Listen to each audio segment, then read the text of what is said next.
Hey everyone, welcome back to the podcast. We are here doing part 2 of objection handling.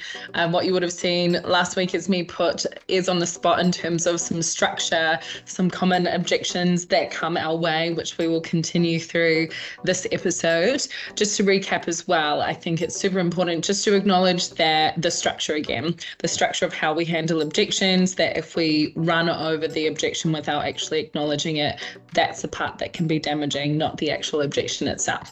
So just remember as well, when we're doing objections, that we do keep that structure there. We acknowledge, we empathize with the objection, we get curious with some open-ended questions, avoid the yeses and the nos, and then we can provide solutions based on the information we've gained from them. So I hope you enjoy the next little section of this podcast, and we'll see you very soon.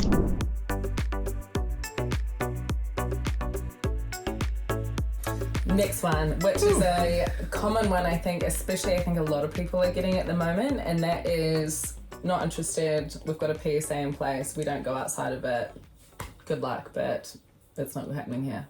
Yeah, amazing. That's great. How long is the questions I'd be asking is, again, similar approach. That's great that you have trusted recruiters that are committed to delivering for your business. How long have those PSAs been in place, can I ask? I know we work with a number of companies, larger organisations like Allianz and QBE, and we've been working with them for the last few years. However, in the initial stages, they had PSAs in place that they couldn't go out of. And for me, this is a long game. I'm not here to sort of try and win business straight away.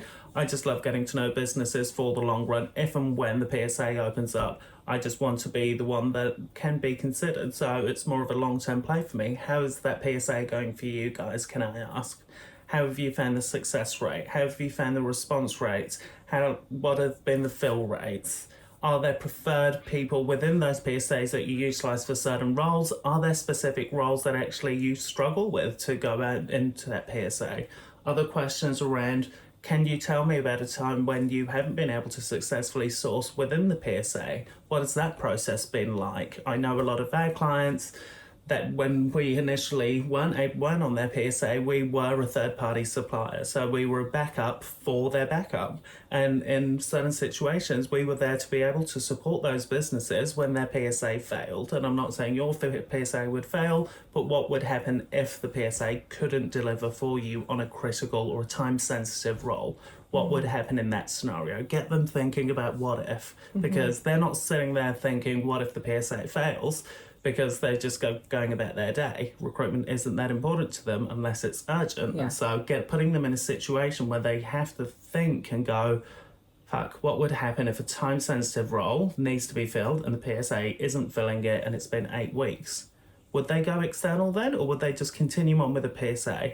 If the answer is continue on, great. At what stage would you start considering, if a role goes unfilled for 6 months, do you just keep going with no one in that role? At some stage there will be an alternative. And just digging a little bit further, talking about the long-term relationship for you is critical rather than a quick win. You're not there to get into the PSA today. It's rarely going to happen. But what happens if in those scenarios, when do PSAs open up? What's the selection criteria? What's important to them as an organisation?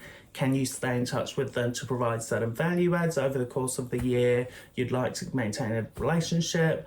All of those questions, because that's a long-term play. It's not a quick win. Yeah, and I would say as well, with my 10 years recruitment experience, there are definitely companies that have very, very tight PSAs and you ain't breaking into that at all. But majority of PSAs don't mean fuck all. Yeah. I have made 100%. Placements, I have recruited for agencies that have given me the PSA spiel, and they respect them and they need them for their process. But when they do not deliver, which is often the case, because agencies can get a PSA and take a back seat. Because it's lower Who's fees. got the front seat? Hello, me, I'm here. Always so here. There is a respect for a PSA and what that relationship is, but you will often find with PSAs it's for a duration of time. Yeah.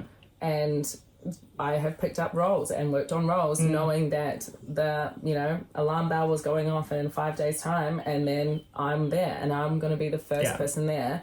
and that PSA is ended, and I'm there. I'm the one. I don't actually need a PSA. They just know that I'm there. So That is your superpower, though. You are persistence beats resistance, Lucy Whale. It is 100% me. All right, I just want to do one last one because I'm conscious of time. But I think, again, because of where the market's at right now, there are a lot of pushback on either we're in a recruitment freeze or we don't have budget right now. It's not happening. Yeah.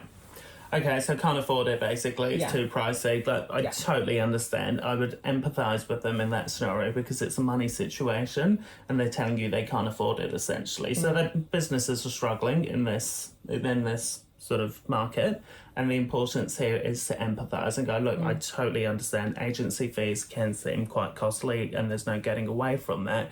Can I ask what the alternative has been for you guys and how have you found it? And they'll go, look, we're just trialing out sort of Seek Ads, or we're trialing out LinkedIn jobs, we're trying to utilise our networks, and go, that's awesome. I always recommend clients actually utilise their own networks and who they already know, because it's usually the quickest way to engage with talent. People join businesses that they have a connection with already, so that's an amazing strategy, and I would highly recommend getting the whole team involved.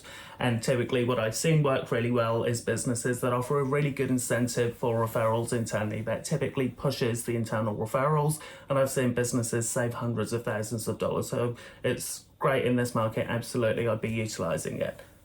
Now you've congratulated them, you've given them a bit of tip about how to better utilise internal referrals, then you've warranted time to actually ask them further questions.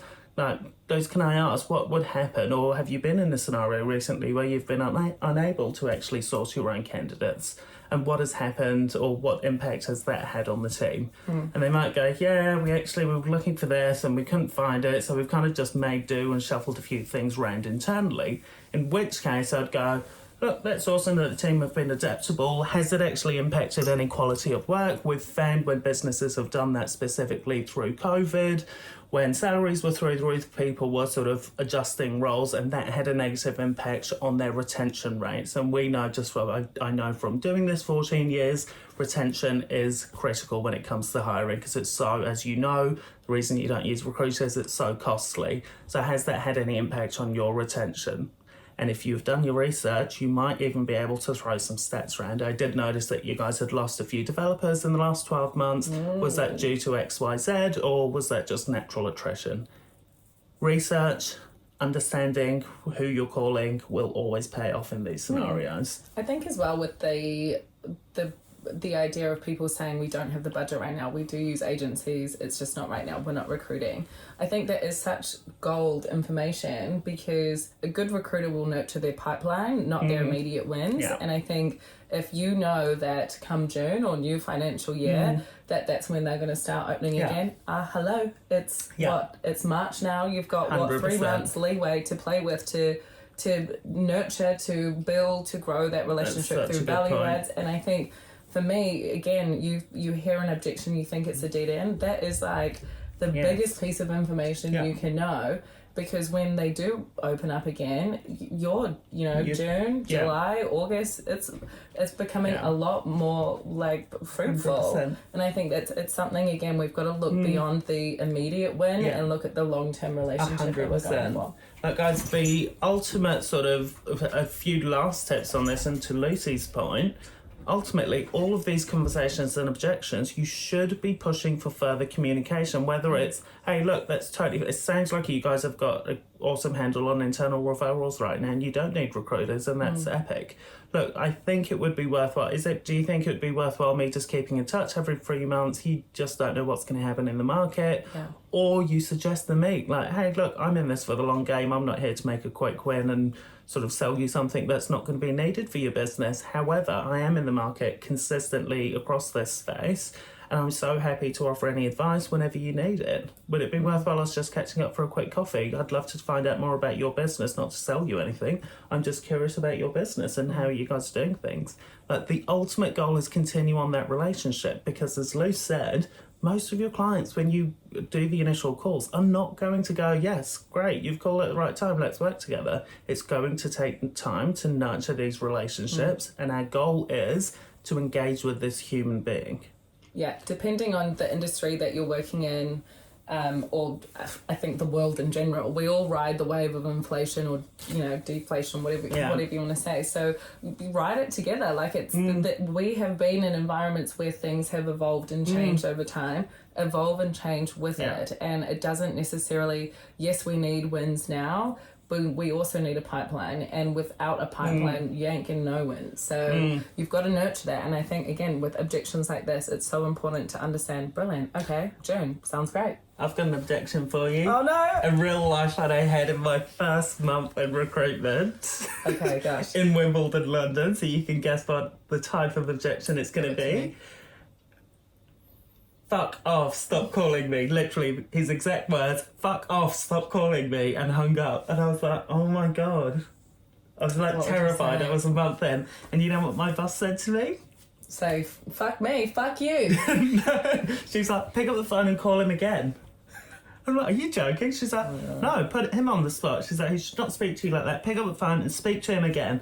And I was like, he's not answering. Completely cacked it. I was like, I'm not calling that man again. Yeah, I think that, like, there's some objections that you get where you think, didn't want to work with you anyway, thank you very much. And you do get some red flags for sure. And I think, when it comes to how people treat people, like, you don't need to be liked by everyone. If people have objections and they're horrible or rude or disrespectful or... I think there's obviously boundaries that you have to protect. Some objections you can take as dead ends, like respectfully so. Yeah, absolutely. You don't need to win everyone. Yeah. Hopefully that's helped you to double the time that we normally do, but hopefully it's provided some food for thought in terms of how you're going to deal with any objections. We're going to get them all the time as recruiters, no matter your experience level. It's the consistency. And I think that's, throughout this whole thing, what has hopefully shown you it's the structure that stays the same. Yeah. What we say and how we manage that, it does come with a level of experience, and it does come with a level of confidence and trusting that you will be able to hold the conversation. But the strategy is that acknowledge, empathize, be curious, offer solutions if it's appropriate for the time. 100%. And if anyone is interested in deep diving, a little bit of a plug, we have got our next intake of the BD course. We have just finished the last one. We had 70 odd attendees in this one. So we go through a 6-week process of business development. Objection handling is one of them. But please feel free to reach out to us. It's a subject we fucking love, and bringing to life and dropping people's sort of fear around it. That's something that I'm personally very passionate about, because no one should be scared of BD. It's something that should be an enjoyable part of your role, because it is a huge part of your role, and we need to enjoy the role that we do as recruiters. Otherwise, it's stressful and anxiety-driven, and no one should live like that. So join us or not, but hopefully you enjoyed the session or episode. See you soon.